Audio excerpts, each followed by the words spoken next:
Alright, welcome back YouTube. It's a little video series that I've been wanting to get done for quite some time, and we're going to be sporterizing an M9130 Russian Mosin Nagant. This one is an Ishevek made in 1942. Wartime production, round receiver, not a low wall but a high wall will be fine. This one was imported by Liberty Arms up in New York. Very decent bore. We've got a good gun to work with. Now there's probably a lot of questions going through your mind as to how this process is done and everything, and hopefully these videos will clear up those questions, hopefully in a very professional and well done manner. Hopefully we're going to end up having a gun that shoots incredibly well. The stock rifles shoot good as they are, but in some cases, depending on when they're produced, who made them, you know, maybe even just how the machinist was feeling that day, the quality can be anywhere from stellar to very poor. Before you do anything with a military surplus firearm, the first thing you want to do is go ahead and check to make sure the gun is safe. I'm going to show you how to do that with this particular design. There's two very important areas of this firearm that you want to check before you shoot it. One of them is headspace, and the other is firing pin protrusion. Alright, what you want to go ahead and do is clean the bore and the chamber, especially the chamber, extremely well. Go ahead and get the locking lug recesses nice and clean. In order to save you guys from being too bored, I'm going to go ahead and do that, and then we'll resume. Okay, so we've gotten our chamber really clean, our locking lug recesses really clean, our bore nice and clean. This one has a very decent bore, which I'm happy to find out. The bore was caked in a little cosmoline. More on cosmoline removal later. Right now we want to worry about headspace. Alright, I've got here a headspace gauge. This one is a field gauge. Now they make three different basic gauges. You've got a field gauge, a no-go gauge, and then a go gauge. A go gauge is essentially any cartridge that is loaded to proper specifications. If it'll chamber on a cartridge, then hey, that's your go gauge. A no-go gauge is basically like the minimum amount of wear that is considered excessive past that point. The best way to explain it is that this field gauge is basically the furthest extent of that wear before the gun is considered to be unsafe to fire. Basically, you have excessive headspace, and you've got pressures that could generate enough to rupture the casing, or you've got expansion that is so violent you basically have to, you know, it takes a lot of force to open the bolt. And a lot of people that complain about sticky bolt, I guarantee you they haven't checked their headspace. As long as the headspace is good, and as long as the chamber is clean, the bolt should not stick at all. So first thing we're going to do is we're going to get the bolt face off. Now the way that you correct headspace if you have an issue is just by replacing the bolt face. Sadly, there's no way to really know the exact measurement of a given bolt face. The only way to know is just to trade them out until you get one that will not close on a field gauge. Field gauge is considered the bare minimum on a mil-serp. At least check the headspace with a field gauge before you fire it. Okay, and we'll talk about firing pin protrusion in just a moment. This is a field tool that comes with the rifle.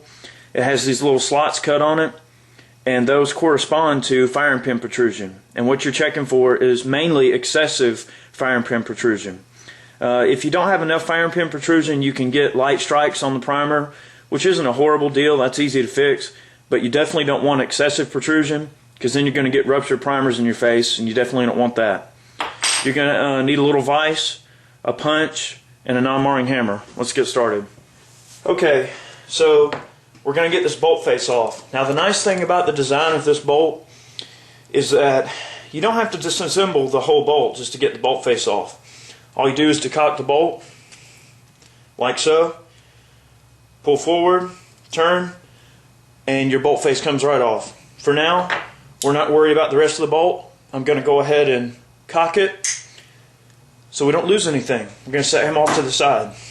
These extractors have to be removed in order to check the headspace with normal tools like what I'm using, which is the Forster headspace gauge. Yankee Hill makes a gauge that's got a cut for the extractor, and you don't have to go through all this.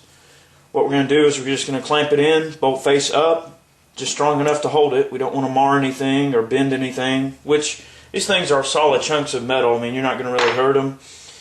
Go ahead and take yourself a couple of drops of just core oil. soak a little bit down in there. And now I've got a propane torch sitting to the side here. If you have to give it a little heat to get it to move, you might have to do that. But try using something like Croyle first. Just give it a few seconds to work. We're going to go ahead and take our non-marring hammer and our punch.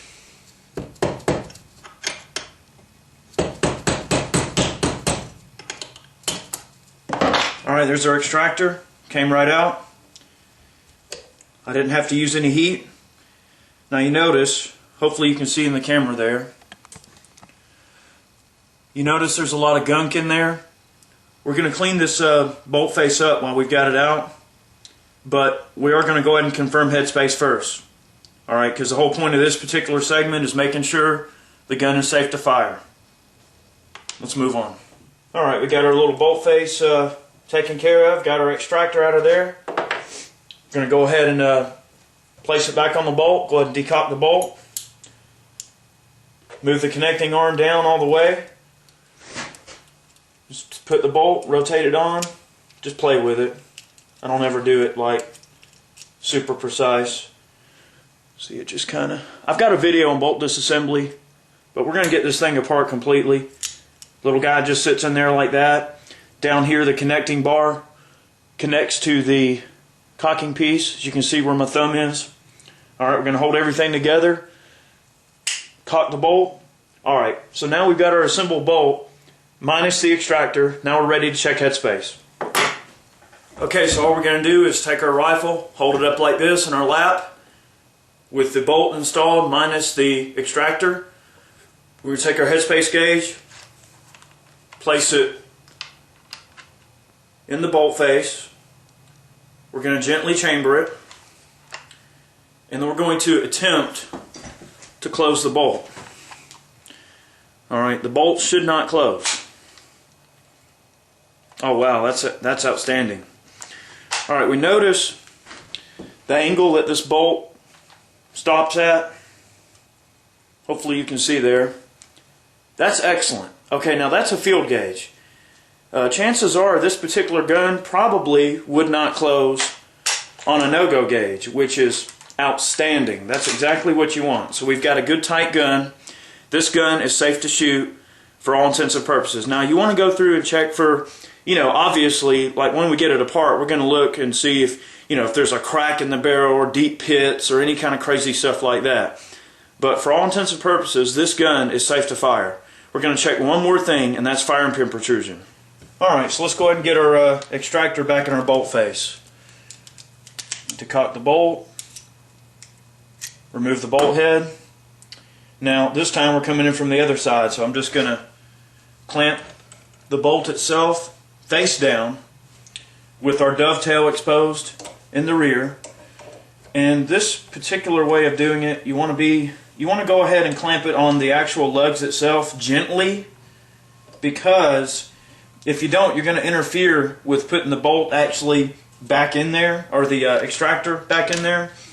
We're going to get it tight enough to where we can give it a little rap with the mallet.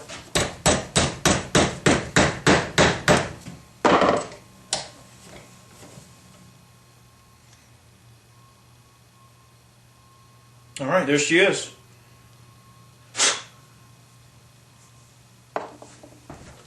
Okay, the numbers on your firing pin protrusion gauge correspond to measurements. Now I just confirmed them with my digital caliper.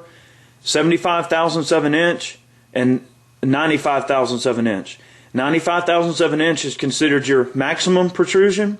75 thousandths is considered minimum protrusion. Where you want to be is somewhere in the middle of those two figures.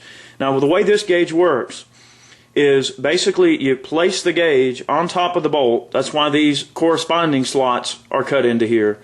And basically you look, and if the firing pin touches the 75, you're good to go. Alright, if the firing pin touches the 95, then your firing pin protrusion is too excessive and you need to back it out. It's pretty much just that dang simple. Alright, I really don't even have to show you, but I am going to show you real quick. At the front of this bolt, we'll notice that the firing pin is protruding out of the front of it, much in the same way as it would be as if it were fired. Exactly in the same way. Alright, we're going to take our gauge here. We're just going to set it over the top, just like this. Alright. It's really hard to tell in the camera. You're not going to be able to see it. I mean, I can look at it, but the gauge rests on top of the .75. Now we're going to put it in the 95. Alright, you're not going to be able to tell again, but I'll tell you what, let me angle the bolt. Alright, right there's a good shot. Look at the table behind the bolt. You'll notice, probably barely, that the firing pin does not touch the 95 thousandths gauge. So we know that this firing pin touches the 75 with some spare, but does not touch the 95. So this particular bolt, the firing pin protrusion is set properly, and this rifle is safe to fire. Very quickly, before we move on to the next segment, I just want to note, I have had a lot of people asking me about cosmoline removal. So now that we know we have a rifle that's safe to fire, the next step is going to be, we're going to do, the next video will be complete disassembly on this rifle. We're going to break the rifle down into parts, the smallest parts that we can. And what I want to note real quick about this is the sporter I'm making, I'm going to be using a commercial stock. So a lot of you have been asking how to remove cosmoline from a stock. We will cover that. The next video will cover complete disassembly of this rifle. Now, what I'm going to be doing with the metal parts, I'm going to be going ahead and doing a zinc phosphating, which is going to give us that nice gray World War II color, similar to the original Garands.